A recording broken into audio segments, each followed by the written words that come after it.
Eliminator time. Now, will the Ashes remain undecided or will they go back to Australia? We'll be finding out in just a moment. First, let's take a look at the scoreboard. Both Marissa and Catherine are on 15 points. There will be no head start. Over to you, Mike. Well, of course, Ulrika, last time we met at the Ashes, the female Brits won the event. Tonight, it's going to be an Australian. Marissa, last time we saw you here on the Eliminator, we can see the damage that the Travelator did to you. What sort of thoughts go through your mind as you're going to face it tonight? This time I'd like to eat it first. OK, so you're going to eat up the Travelator. We hope so. Catherine, you all set for this event? No problems.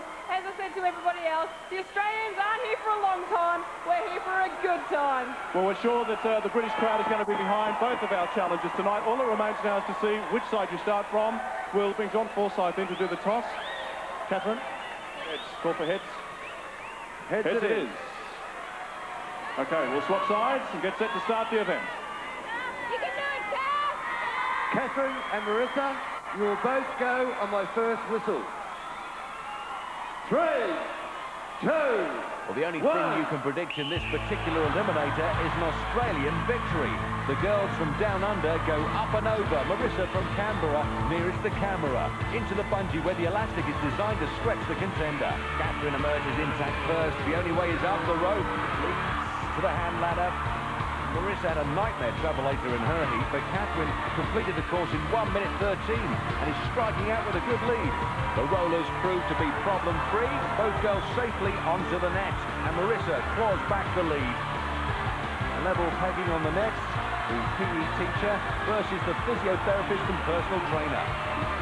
Up to the gantry, and Marissa just ahead. She'll take the furthest zip line. Fury and Storm on their feet. Side by side down the slide, simultaneous splashdown. First to recover is Marissa, but Catherine is up the beam first. Marissa retakes the lead, good balance from both girls. Marissa in the lead.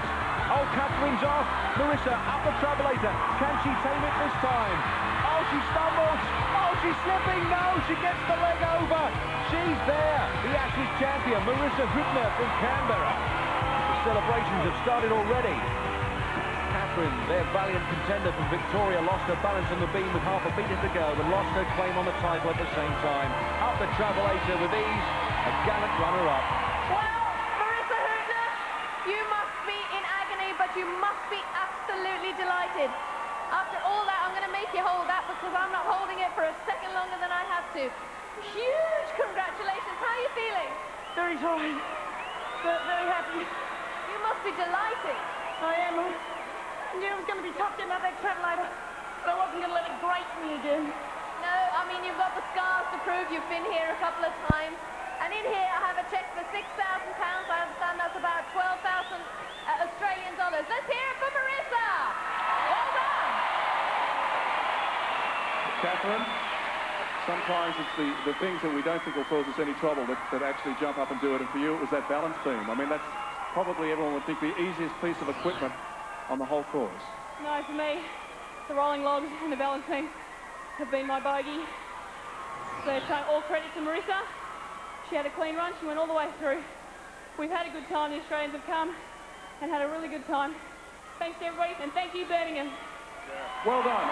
A great sport. And for you, Catherine? Wow. Don't go yet because I have something to give you. Of course, there's your trophy and a cheque for £2,000, which is well worth it. 4,000 Australian dollars. Well done. Congratulations, and congratulate both our Australians. A fantastic event there in the female Eliminator. Both girls with their hands full there. And both guys have got their hands full as well. Level pegging scores-wise means a head-to-head start on the men's Eliminator.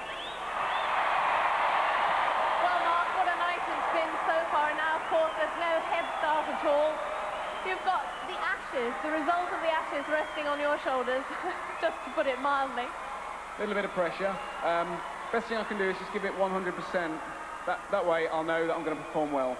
And what about you, Paul? I mean, you've had some support from our audience here tonight, but this is the deciding factor as far as the Ashes goes. Yes, well, Ulrika, the audience has been fabulous tonight. Thank you very much, England. However, this is the biggest event of my life, and I'm going to give it 100%. And I've got the pressure of all of Australia on my shoulders, so I'm going to carry that and hopefully bring home the Ashes to Australia. Well, we'll wait to find out what the result is, but as there's no head start, let's bring in John Anderson to flip a coin as to who's going to go in which lane. So I'll ask you to flip the coin, and then you can ask Mark to call. Thank you, Rika. Mark, you get a call, and the winner of the toss gets to decide. Heads. Head. Heads is called, head it is. All right, Mark, which side do you want to go on? I'll stay on this side. All right, then. OK, the very best of luck to both of you, and we'll all be watching you very intensely. Good luck. Over to John Anderson. Race here in Delta, leading the Australian contingent. Mark and Paul, you will both go on my whistle. 3, 2. So it's Great Britain versus Australia. Mark Everett from Boston in Lincolnshire against Paul Reynolds from Sydney, New South Wales. Scrambling through the rubber room, the slightest mistake on any element will cost beer tonight. And Paul sneaks into the lead. Paul spins the pedals into action, and Mark starts the handbike. Streaming him on is Frankie. Paul bounds across the rollers like a kangaroo. Mark having a tough handbike. Paul on the net, joined by Mark now. Mark needs a good net if he's to stay on terms. The Aussies can see the Ashes going down under. Paul onto the gantry, the lead beginning to yawn. Frankie can feel it slipping. Mark up and at it. Paul down on the zip for Australia. Spectacular splashdown ahead of him, the graveyard. It's all on the line now for Mark. Paul on the beam. Kristen and Tracy are on their feet. They think it's all over. It is now. Paul Reynolds swings through to secure the Ashes for Australia. A great win, but from a head-to-head start. Mark Everett, the gallant Brit.